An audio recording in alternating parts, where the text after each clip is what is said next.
টানা 2 দফা কমার পর দেশের বাজারে ফের টানা 2 দফা স্বর্ণের দাম বাড়িয়েছে বাংলাদেশ জুয়েলার্স অ্যাসোসিয়েশন। সবশেষ ভরিতে 4,374 টাকা বাড়িয়ে ভ্যাট সহ 22 ক্যারেটের 1 ভরি স্বর্ণের দাম 2,28,556 টাকা নির্ধারণ করেছে সংগঠনটি। শুক্রবার সকালে এক বিজ্ঞপ্তিতে এই তথ্য জানিয়েছে বাজুস। নতুন এই দাম সেদিন সকাল 10টা থেকেই কার্যকর হয়েছে। বিজ্ঞপ্তিতে বলা হয়, স্থানীয় বাজারে তেজাবি স্বর্ণের মূল্য বেড়েছে, ফলে সার্বিক পরিস্থিতি বিবেচনায় ভ্যাট সহ স্বর্ণের নতুন দাম নির্ধারণ করা হয়েছে।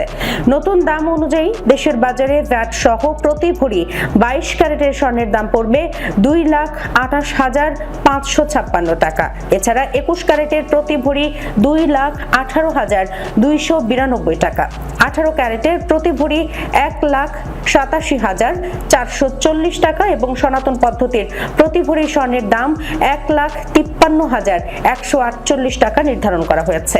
এর আগে গত 2 জুলাই সকালে স্বর্ণের দাম সমন্বয় করেছিল বাংলাদেশ জুয়েলার্স অ্যাসোসিয়েশন। সেদিন প্রতি ভরিতে 2,216 টাকা বাড়িয়ে ভ্যাট সহ 22 ক্যারেটের 1 ভরি স্বর্ণের দাম 2,24,182 টাকা নির্ধারণ করা হয়। এছাড়া 21 ক্যারেটের প্রতি ভরি 2,14,093 টাকা, 18 ক্যারেটের প্রতি ভরি 1,83,883 টাকা এবং সনাতন পদ্ধতির প্রতি ভরি স্বর্ণের দাম 1,50,232 টাকা নির্ধারণ করা হয়, যা কার্যকর হয়েছিল সেদিন সকাল 10টা থেকেই।